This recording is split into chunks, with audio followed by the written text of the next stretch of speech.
Ewo mu se na Okomfo Anokye omumfa ne nyɛ hwee na de nkyafo edi na to afiase. Nanso Osei Tutu amma saa asɛm yi ampusu no kura.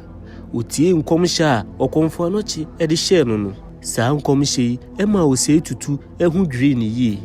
Efiri sɛ ɔno sɛ ne hwan onim sɛ ne nkwanda nyinaa ɔbɛsom wɔ bosom Tutu asɔ ne yeso.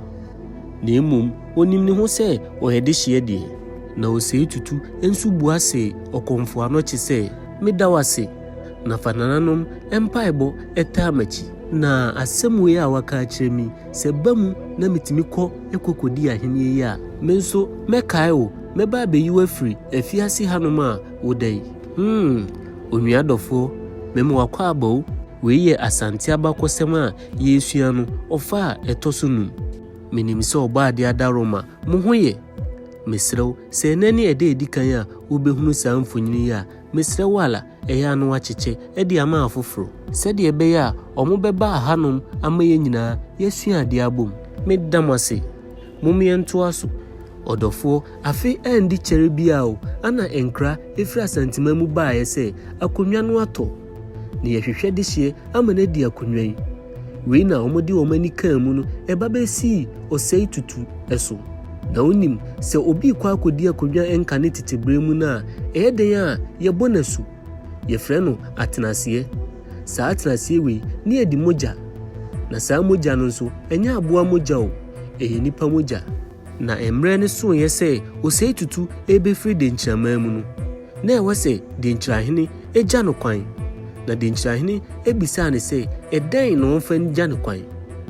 We ma Osei Tutu ɛka kyerɛ de nkyirahene sɛ akoa yi a ɔbɔ wɔn fikyire hɔnom a odi nato ɛpamu yi a ɔda fiase mesrew womfa ne ma me sɛde ɛbɛyɛ a mekɔ a metimi atwa ne ti ama medi mogya no abɔ me ho atenaseɛ. Asɛm wei na ɛyɛ de nkyirahene anika koraa. Ɛma obua se Osei Tutu sɛ saa akoa wei deɛ sɛ memfa ne nyɛ hwee koraa ɔno deɛ ɔbɔ hɔ memfa ne nyɛ ade papa bia opa wobɛtimi afa nako sɛ wobɛkunu sɛ wobɛyɛ ne dan o me deɛ memfa ne nyɛ hwee wobɛtimi akɔyi no. Ɔdɔfo agyede a Osei Tutu agyi free de nkyirahene hɔ no ɛyɛ Okomfo Anokye. Na de nkyirahene deɛ onim sɛ enkomo bi aba ɔne Osei Tutu entem. Ɛbrɛ na so yɛde Osei Tutu aba abesi ɔhene ɛwɔ Asanteman. Na ɛbrɛ a yɛde ne si ɔhene no na ɔntoto Okomfo Anokye ɛfɔm koraa. Baabi a ɔbɛfa bia ɔne no na ebo kosua tafre sɛ nadamfo pa. Bibi besi a ɔno na ɔka kyerɛ no. So ahu wiase. Obi firi afiase aba abɛdane ɔde hye. Hwɛ ene wiase ewoi yɛ nananom ensɛm a ɛyɛ a yɛka kyerɛ no ne nyinaa yɛ nokorɛ wate. Ewo mu sɛ akwasi broni ɔde ne deɛ agu krataa so ɛde abrɛ bibini si wɔn kan na bibini kan deɛ a ɛno ɔgyidi. Na deɛ yɛ nananom na ɔmo etimi yɛ ɛde ma ya ne sɛ ɔmo bɛka bibi ama akɔyasom sɛdeɛ ɛbɛyɛ a yɛn nso yɛbɛka akyerɛ nkyirima na ɔmo nim atwere o na ɔmo nim akenkan.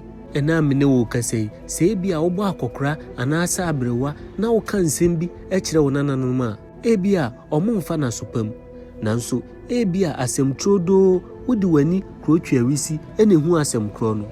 Nyame nhyira obi biara na wonim mede ɔfa a ɛtɔso nsia no bɛbrɛ mu. Ɛno mu ne yɛba abɛsua Okomfo Anokye anwanwade a ɔbɛyɛ no ɔman Ghana ɛbrɛ a ɔman sikadwa kofi bae na ɛbrɛ a ɔmo ne de nkyirafoɔ ɛkɔɔ ako ɛma a ɔmo di nkunim ɛgye Asanteman egyina hɔ ebesi na amene wo kasɛi. Me YouTube no link ne da me profile ne so hɔ ɛyɛ ano abɔ so na akɔ subscribe ama me wate. Medam ase Nyame nhyira obi biara sɛ me kasɛti obi a momfa nkyɛ me ma no fom yɛn so a na mo de akyɛ me. Bye bye.